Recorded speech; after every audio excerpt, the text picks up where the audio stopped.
नमस्कार, मैं हूं पुरुषोत्तम कुमार सिंह और आप देख रहे हैं देश में फिश फार्मिंग का सबसे लोकप्रिय चैनल।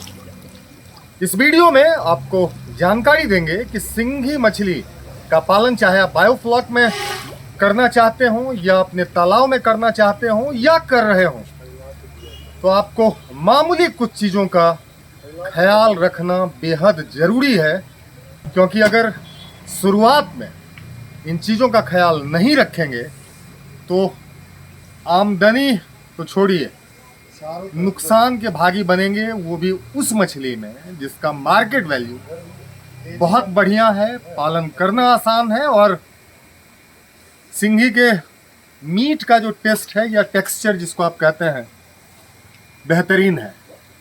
ख्याल क्या रखना है ये जानने से पहले ये जान लीजिए कि सिंघी इन दिनों पश्चिम बंगाल, बिहार, उत्तर प्रदेश, छत्तीसगढ़, इन 4-5 राज्यों में जहाँ के किसान हमसे लगातार संपर्क में हैं, वहाँ सिंघी की फार्मिंग पॉपुलर हो रही है। और पॉपुलर होने के पीछे जो वजह है वो आपको बताया कि बहुत बढ़िया कीमत है, पालना आसान है, बहुत परेशानी नहीं है, कैनाबिलिज्म नहीं है, सिंघी एक दूसरे को निगलता नहीं है, काटता नहीं है, कैटफिश है, इसलिए लोग इसको बड़ा आजकल पसंद कर रहे हैं पालना, आमदनी भी है।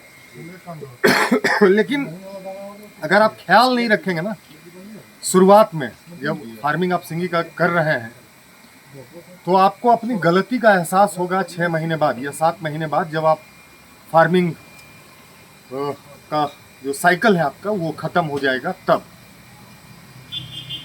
क्या ख्याल रखना है? ख्याल आपको रखना है क्योंकि सिंघी को स्टिंगिंग कैटफिश भी कहते हैं, काटने वाली मछली। तो सिंघी को पालना जितना आसान है, हार्वेस्टिंग सिंघी का उतना ही टफ है अगर आप शुरुआत में ही सचेत नहीं हुए तो। हार्वेस्टिंग बायोफ्लॉक टैंक में तो फिर भी आसान है, लेकिन अगर आपके तालाब में है तो वहाँ हार्वेस्टिंग आपके लिए टफ है। टफ इसलिए है कि पूरा पानी निकालना पड़ेगा और सिंघी पकड़ने के लिए सब मजदूर तैयार नहीं होता है। और अपने यहाँ शुरुआत में गलती लोग क्या करते हैं जिसके चलते ये मुसीबत और बड़ा हो जाता है कि सिंघी का जो जीरा है वो अमूमन कोलकाता से आता है, नैहाटी के इलाके से, या बंगाल में 2-3 जगह जहाँ भी इसका चल रहा है ब्रीडिंग, वहाँ से 2000 लाइन के आसपास या 1500 लाइन के आसपास का बच्चा आता है। उससे छोटा बच्चा या बड़ा बच्चा लंबे दूरी तक ट्रेवल कर नहीं सकता है क्योंकि उसका जो डैना है वो बड़ा हार्ड हो जाता है। तो अमूमन जो आप वहाँ से जीरा मंगवाएंगे या जो लोग मंगवाए होंगे, 1500-2000 लाइन का जीरा वहाँ से आता है। 1500-2000 लाइन का जीरा मंगवाने में कोई बुराई नहीं है, लेकिन जब आप 1500-2000 लाइन का जीरा मंगवाते हैं और उसको डायरेक्टली आप अपने हार्वेस्टिंग पॉन्ड में जिसमें पालन करना है बच्चे का, उसमें डालते हैं या बायोफ्लॉक टैंक में डालते हैं और फीडिंग स्टार्ट करते हैं, तो उसमें होता ये है 6-7 महीने बाद कि कुछ मछली 150 ग्राम, 200 ग्राम, 100 ग्राम, 80 ग्राम, और कुछ मछली, कुछ में परसेंटेज 30%, 40% या 25% या 60% इस तरह से हो सकता है कि 50 ग्राम से छोटा रह जाता है। और सिंघी में जो मार्केट में वैल्यू है सिंघी का, वो वैल्यू इस बात पर है कि सिंघी का साइज 80 ग्राम कम से कम होना चाहिए। 80 ग्राम से अगर बड़ा है तो सिंघी का आपको मंडी में रेट ठीक ठाक मिलेगा, और अगर 80 ग्राम से छोटा है तो आपको प्राइस उसका हो सकता है बेहतर नहीं मिले। और अगर सारी मछलियाँ एक साथ 80 ग्राम से एभव नहीं गई तो आपके लिए ये बड़ी परेशानी का सबब बनेगा, क्योंकि आप हार्वेस्टिंग के समय में मछलियों को अलग कैसे करेंगे, और मछलियों को अगर आप अलग नहीं करेंगे तो मंडी में रेट नहीं मिलेगा। और यही वजह है कि ऑलमोस्ट पॉन्ड में जो लोग सिंघी की फार्मिंग करते हैं, ढेर सारे ऐसे किसान हैं जिनसे जो इस मुसीबत को झेले हैं। और हम चूँकि यहाँ अपने यहाँ फार्म पे ब्रूडर के तौर पर हमारे पास जो सिंघी होता है, मेल अगर उसका यूज करते हैं तो फीमेल दूसरी जगह से लाए हुए सिंघी का करते हैं। तो हम भी कुछ किसानों से ब्रूडर जो खरीद के लाए हैं तो उनके पास भी पॉन्ड से हार्वेस्टिंग के टाइम में वही समस्या थी। ऐसा होता क्यों? ऐसा इसलिए होता है कि अगर आप डायरेक्टली सिंघी को लाए और 2000 लाइन के सिंघी को, 1500 लाइन के सिंघी को, इवन 1000 लाइन के सिंघी को, और उसको जब आप पॉन्ड में डालेंगे साइज वेरिएशन बहुत ज़्यादा हो जाएगा। सिंघी का कौन सा साइज है जो आपको पॉन्ड में, रियरिंग पॉन्ड में रियरिंग करने के लिए डालना चाहिए? हम जो यहाँ बायोफ्लॉक में काम किए हैं उसके हिसाब से हम आपको ये बता सकते हैं कि 300 लाइन का 1 केजी में 300 पीस अगर सिंघी मछली चल रहा है 300 से 500 के बीच में, तो ये सबसे बेस्ट साइज है। आप बायोफ्लॉक टैंक में पालिए या तालाब में पालिए, क्योंकि ये तमाम मछलियाँ 100 ग्राम तक पहुँचते पहुँचते हार्वेस्टिंग के लायक हो जाती हैं। तो बहुत साइज में वेरिएशन दिखा नहीं है हमको बायोफ्लॉक टैंक में, और कमोबेश यही स्थिति पॉन्ड में भी होना है। हालांकि हम अपने पॉन्ड में करके ये देखे नहीं है, लेकिन पॉन्ड में भी यही होना है, क्योंकि टाइम सेम ही है, दाना आप उसी तरह से खिलाते हैं। तो अगर 80 ग्राम से बड़ी मछली है, आपको कोई छटाई करने का ज़रूरत नहीं है, निकालिए सीधा मंडी। छटाई करने में दिक्कत क्या है? छटाई करने में दिक्कत ये है कि सर का पूरा पसीना निकल जाएगा। अगर आप छटाई करने बैठे तो ये प्रैक्टिकल दावा है कि मछली 25 किलो मछली भी अगर आपको करना है छटाई, तो उसमें 2-4-5 बार तो मारेगा जरूर।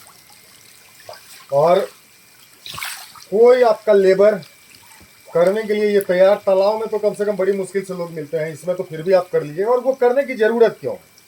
ज़रूरत क्या है? बड़ी बात ये है इसमें समझने बूझने वाली कि सिंघी दूसरी मछली में छटाई कर लेते हैं आसानी से, सिंघी में वो आसान नहीं है। और क्यों 1500 लाइन का या 2000 लाइन का बच्चा लोग डालते हैं सिंघी का? मंगाते क्यों? मंगाते इसलिए हैं कि एक तो मान लीजिए 2-2.25 रुपया में आ जाता होगा तो कम पैसा के चलते। दूसरा ये है कि कलकत्ता से ट्रैवल नहीं कर सकता है। बड़ी 300 लाइन का या 400 लाइन का या 500 लाइन का बच्चा आप अगर मान लीजिए एक पिकअप मंगवा रहे हैं, 1 लाख या 2 लाख बच्चा या 2.5 लाख बच्चा, तब तो बड़ी आसानी से आ जाएगा। लेकिन अगर 10,000, 5,000 या 20,000 बच्चा आप मंगवा रहे हैं तो इधर उसको लेके आएगा टोकना, जिसको हाड़ी कहते हैं, उसमें गैस पैकिंग में वो आएगा नहीं, और बच्चा आपस में इतना टकराएगा 17 घंटा 18 घंटा के जर्नी में कि बच्चे का जान निकल जाता है। तो बड़ा बच्चा कोई मंगवाता नहीं है, छोटा मंगवाता है, पैसा भी कम लगा, आसान भी है। अब सवाल है कि करना क्या है?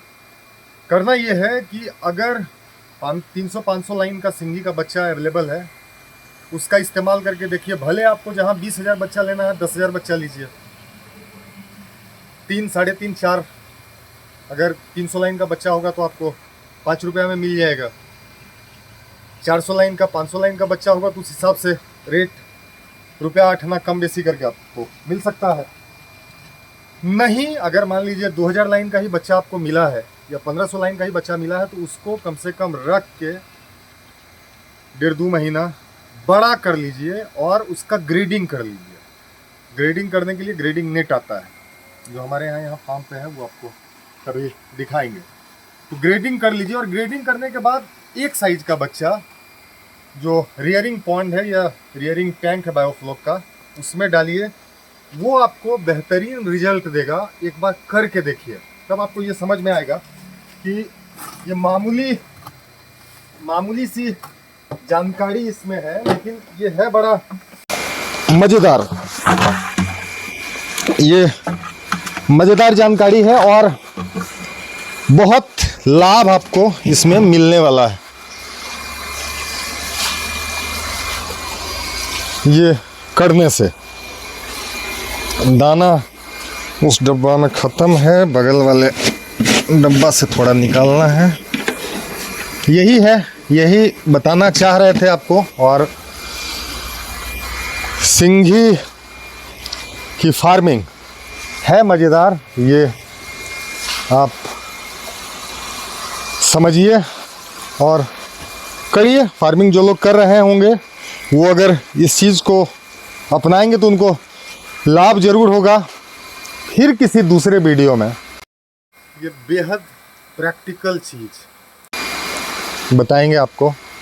देखते रहिए फिश फार्मिंग का देश में सबसे लोकप्रिय चैनल।